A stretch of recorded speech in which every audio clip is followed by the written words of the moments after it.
Assalamualaikum warahmatullahi wabarakatuh. Salam sejahtera bagi kita semua. Jumpa lagi bersama Lubaidai Channel. Masih tetap di video-video saluran dan materi tentang pendidikan. Kali ini saya akan menyampaikan materi tentang perubahan sosial budaya. Namun sebelum disimak materinya, jangan lupa subscribe, like, komen, dan share Lubaidai Channel. Untuk perubahan sosial budaya, peta konsepnya saya bagi atau saya klasifikasikan menjadi 3. Bentuk perubahan yang dilihat dari waktunya, bentuk perubahan dilihat dari pengaruhnya, dan bentuk perubahan yang dilihat dari perencanaannya. Sedangkan bentuk perubahan yang dilihat dari waktunya ada 2, revolusi dan evolusi. Bentuk perubahan yang dilihat dari pengaruhnya ada besar dan kecil. Bentuk perubahan yang dilihat dari perencanaannya ada bentuk perubahan yang direncanakan dan tidak direncanakan. Perubahan sosial dilihat dari waktunya, yakni perubahan sosial yang terjadi mempunyai kecepatan atau waktu yang berbeda-beda antara masyarakat satu dengan masyarakat yang lainnya. Pada masyarakat tradisional tentu kecepatan perubahan sosial budayanya akan lebih lambat dibanding dengan masyarakat modern. Kira-kira mengapa demikian ya? Hal tersebut dikarenakan karena masyarakat modern lebih terbuka dan kehidupannya lebih heterogen dibanding dengan masyarakat tradisional. Untuk mengetahui gambaran yang lebih jelas tentang perubahan sosial budaya lambat dan cepat. Yang pertama tentang perubahan sosial lambat atau disebut juga evolusi, yakni merupakan perubahan sosial yang memerlukan waktu yang cukup lama dan diikuti oleh rentetan perubahan kecil yang terjadi secara lambat. Dengan perubahan sosial pada masyarakat tradisional dapat dikategorikan mengalami perubahan lambat. Dalam masyarakat tradisional perubahan yang terjadi kecil dan cukup lama sehingga mereka seolah tampak tidak mengalami perubahan.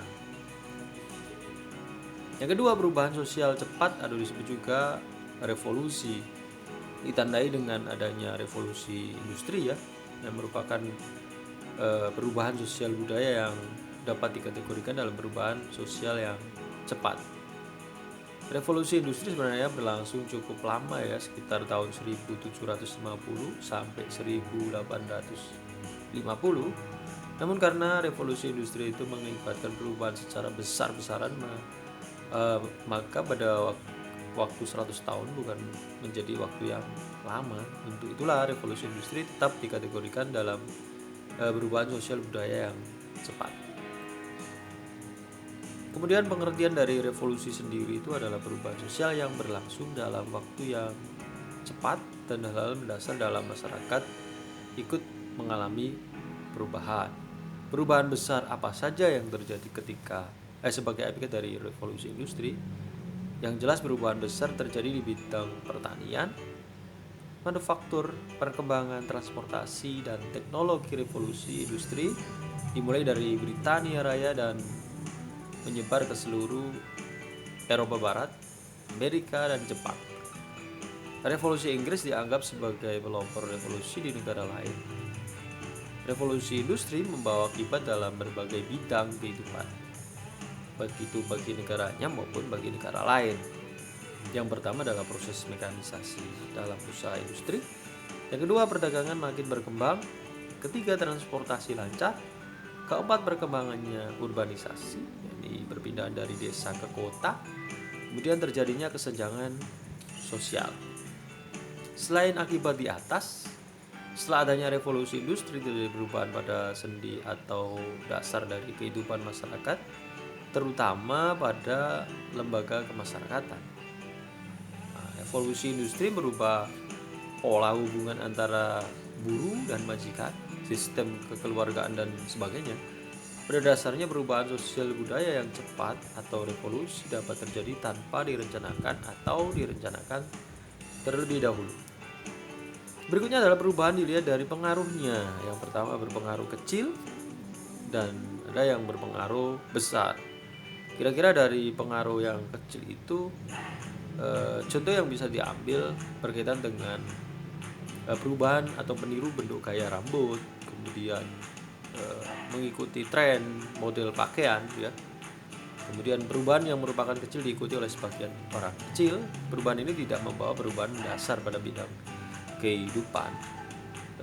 Kira-kira kamu bisa nggak memberikan contoh perubahan yang pengaruhnya sangat kecil?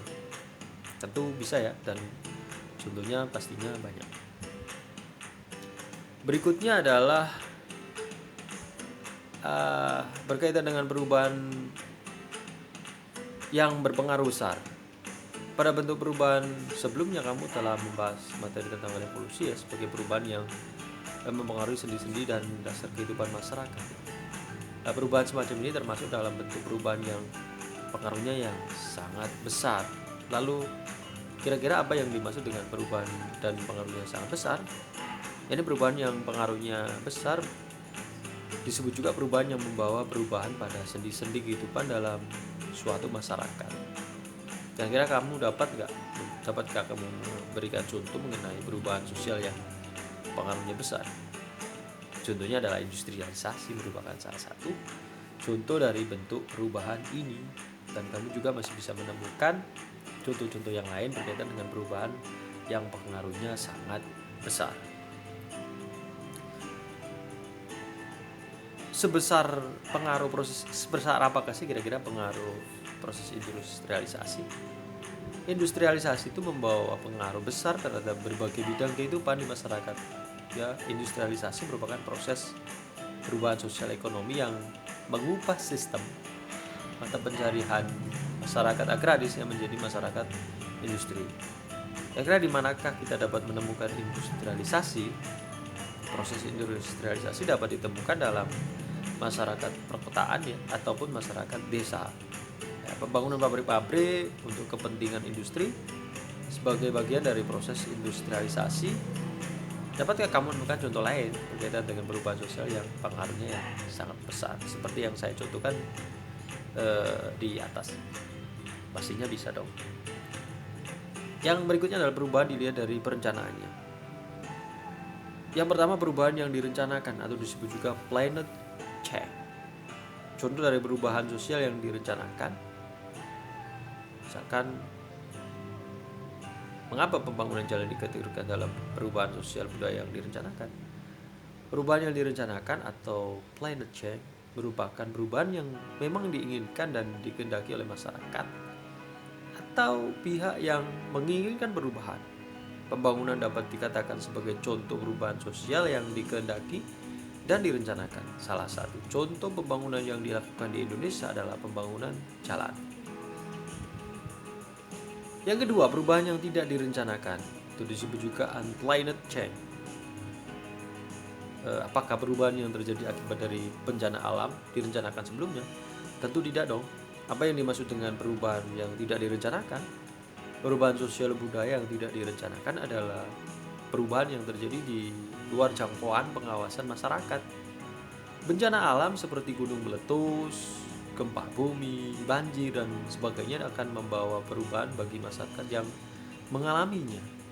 Perubahan sosial budaya yang tidak direncanakan terkadang terjadi sebagai akibat perubahan yang direncanakan. Sebagai contoh, perubahan penggunaan traktor dalam teknologi pertanian merupakan sebuah perubahan yang direncanakan. Kemajuan dan penerapan teknologi tersebut menguntungkan petani karena menghemat tenaga, waktu, dan biaya. Namun di sisi lain menimbulkan dampak yang tidak direncanakan, misalnya banyak buruh tani kehilangan pekerjaan karena tenaganya telah digantikan oleh mesin. Selain itu, dampak lainnya adalah memudarnya nilai kegotong royongan warga masyarakat dalam mengerjakan lahan pertanian. Terima kasih telah menyimak materi tentang perubahan sosial budaya. Disimak, ditunggu materi-materi berikutnya berkaitan dengan pendidikan. Jangan lupa subscribe, like, komen, dan share Lubede Channel. Terima kasih. Sampai jumpa. Dadah.